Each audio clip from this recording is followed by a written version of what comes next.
saya bila diberi amanah muslimat dirahmati Allah, walaupun kita dah tahu kisah Khadijah Rasulullah daripada sekolah rendah dulu, tetap nak baca juga. Jadi masa di TV Al-Hijrah hari Sabtu lepas, mereka minta kita bicara tentang Sri Kandi Wanita Khadijah Al-Kubra. Jadi baru kita nampak. So kita tamsilkan dengan keadaan hari ini, orang businesswoman yang hebat, ejennya saja ada berapa ribu. Wah, tak cukup dengan tu dropship lagi kan. Jadi kita kata Khadijah ni bila didatangi oleh ejen seperti Nabi Muhammad sallallahu alaihi wasallam, dia jadi pelik. Ini manusia yang mana ni? Asal kita bagi amanah kat dia, balik tak pernah rugi. Keuntungannya luar biasa. Membiak-biak, terasa barakahnya muslimat dirahmati Allah. Jadi dia mengintai-ngintai siapa Muhammad. Merisik-risik siapa Muhammad. Lah penduduk Mekah kata, mu tak tahu ke? Dialah pemuda yang daripada kecil lagi tak pernah lisannya digunakan untuk menipu. Bukti ada, Abu Bakar As-Siddiq membesar dengan Rasulullah, berkawan dengan Rasulullah, lisannya sekali tak pernah menipu. Kecil umur 4-5 tahun menggembala kambing dah. Kalau dia bawa 20 ekor kambing, dia tak macam orang lain tipu kambing kena makan harimau segala, pulangkan balik. Kalau kambing sakit, cacat, dia pulangkan balik, bercerita yang benar, apa yang berlaku, dia tak takut rugi. Sebab dia hanya takutkan Allah Subhanahu Wa Taala. Dan sampai dia membesar, belum lagi diturunkan wahyu Allah kepada dia menjadi Rasul. Tetapi apa orang-orang Mekah kata, ini Al-Amin. Siapa dia? Yang sangat jujur, tak pernah menipu, sangat amanah. Lalu jatuh cintalah si Khadijah. Maknanya cinta sejati kerana Allah, bukan kerana handsomenya wajah Rasulullah. Wajah Rasulullah keturunan Abdul Muttalib ni muslimat, pipinya kemerah-merahan. Tak payah Muhammad lah. Tabbat yada Abi Lahabi wa tab. Abu Lahab, siapa sahaja keturunan dia yang baik ataupun tidak muslimat, wajahnya semua kemerah-merahan. Masya Allah. Jadi pipi merah ni bukan untuk perhati handsomenya, tak. Tapi Khadijah Al-Kubra siapa ni? Terasa kejujurannya, barakah perniagaannya. Lalu bila dah jatuh cinta kepada akhlak, akhlak ini biasanya tidak mati. Maksudnya muslimat dah membentuk sikap. Kita yang susah kan nak ubah sikap orang. Betul tak muslimat? Dah belajar macam-macam, tapi sikap dia yang suka membebel tu, Ustazah umpat orang, sikap dia yang suka lah sibuk. Muslimat tak boleh ubah juga. Suami sendiri pun pelik. Ustazah, suami pelik. Kalau majlis ilmu tu duduk paling depan sekali, tapi bukan orang depan Masjid Ibn Abbas ni lah. Majlis ilmu tu Ustazah, isteri saya duduk paling depan sekali, tapi dia juga yang rampas hak orang, dia juga yang menyakiti orang. Perangai itu tak ubah. Tak payah tunggu luar rumah saya ni Ustazah, datang majlis ilmu, tak datang majlis ilmu, gitulah dulu kini selamanya perangainya. Jadi kita kesian muslimat. Seharusnya ilmu ni boleh membentuk satu attitude, sikap, akhlak yang baru pada kita. Sebab kita selamanya tak boleh mengubah orang. Allah sebut dalam Quran muslimat, kalau nak berubah bukan Allah yang ubah tapi dirimu sendiri. Maka kita mengiyakan tak? Macam mana kita boleh dulunya suka marah, sekarang kita dah tak marah-marah sangat, mudah memaafkan. Apa antara rahsianya ibu? Sudah pasti makin lama kita hidup, kita makin merasa dekat dengan mati. Betul tak muslimat dirahmati Allah? Kalau kita tak rasa mati ni dekat muslimat, kita jadikan mati ni sebagai nasihat, pak kata Imam Ghazali, kita akan kata apa muslimat? Kita akan kata lambat lagi lah. Kita sing-sing lengan dulu, kita balas dendam dulu. Tapi orang yang ada ilmu, dia tahu mati ni tak kira tempat, tak kira saat. Kalau Allah Subhanahu Wa Taala kata sekarang. Jadi orang yang mengingat mati bukan macam cara orang putih faham. Orang putih marah kalau kita suka ingat mati. Ini pendidikan barat, kerana katanya ini manusia yang pasif, yang tidak produktif. Tapi Islam membuktikan orang yang selalu ingat mati sebab dia ingin mencapai matlamat akhirat. Orang yang nampak akhirat muslimat, dia akan bersungguh-sungguh untuk dunia dia. Sebab dia tahu untuk masuk ke dalam syurga, dia perlukan ladang, bercucuk tanam. Kat mana tempat bercucuk tanam tu? Bukan di akhirat. Tempat bercucuk tanam tu adalah di dunia. Subhanallah. Jadi ini ilmu yang mengajar kita. Biarlah orang buat kejahatan. Contohnya dah ada. Nabi bukan orang tak jahat dengan dia. Nabi dianiaya dahsyat.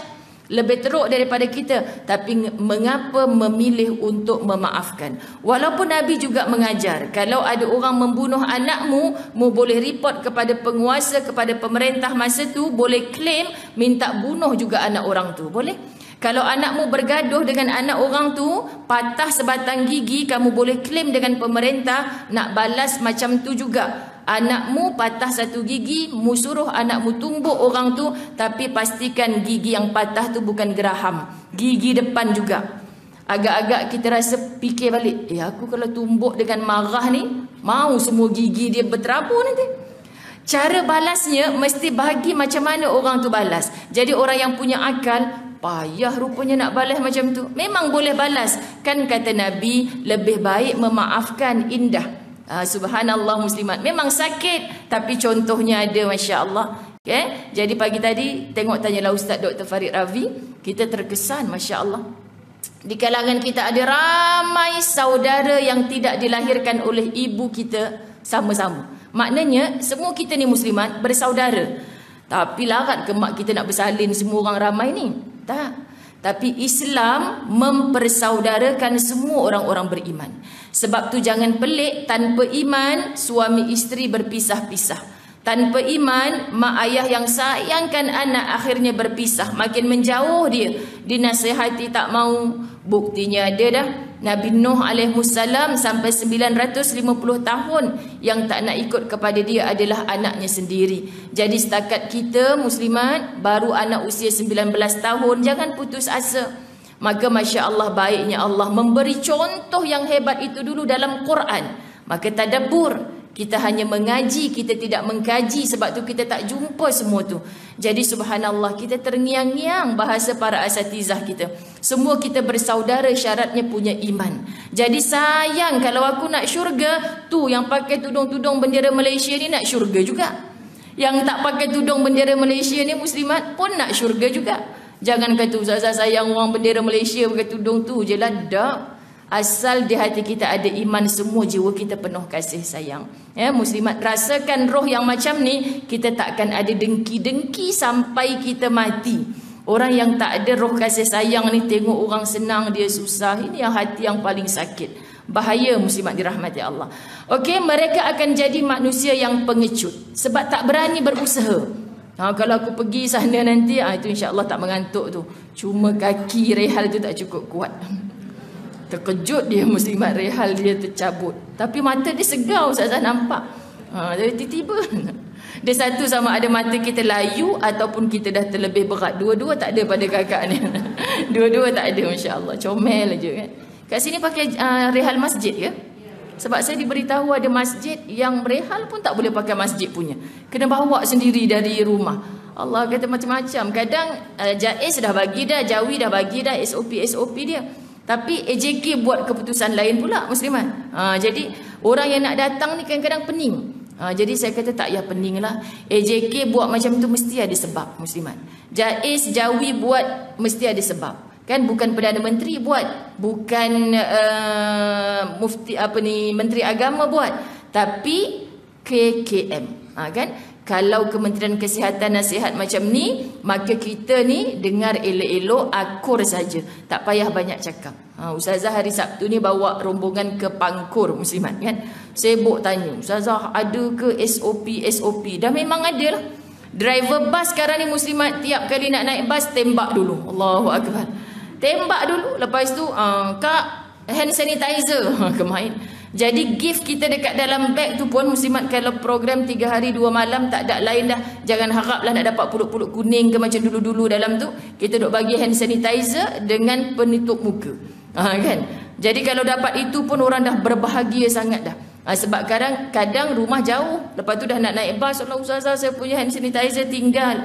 Saya punya mask tertinggal. Jadi tak apa dalam beg tu dah ada dah. Seronoklah orang muslimat.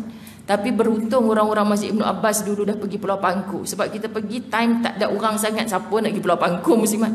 Tapi kita pergi syok je kan? Kan muslimat? Ni saya nak pergi hari Ahad ni, dikabarkan muslimat kita nak raikan orang-orang yang selalu saya bawa trip weekdays. Ini kita bawa weekend muslimat. Mereka dah khabar dah, Ustazah jangan terkejut ya, Pangku sekarang tak macam dulu. Apa yang pelik lainnya? Ya Allah Ustazah, jam dekat JT, orang semua nak pi. Saya kata, ya Allah, kalau Engkau nak mudahkan, segalanya mudah. Ini antara orang yang takut. Takut Ustazah, saya sanggup lah, tak payahlah pergi, nanti kalau JT tu runtuh lah apa. Jadi apa tak muslimat? Tak jadi apa. Dia kadang-kadang kita bila dengar cakap macam ni, Allah, takut tu takut yang pelik. Kita hanya takut Allah. Bila orang kata patuh SOP muslimat. Kita nak ziarah tempat yang macam mana? Oh, tempat yang masih lagi boleh mengawal patuh SOP tu. Tapi kalau kita mengunjungi tempat yang bersesak-sesak, elakkan. Sebab itu bab makan, jaga restoran yang macam mana nak masuk, nak bawa anak 40 orang ni bukan mudah-mudah. Jadi kita kena jaga, okey? Sebenarnya nak bagi tahu ada 3 kosong lagi. Sekian dimaklumkan.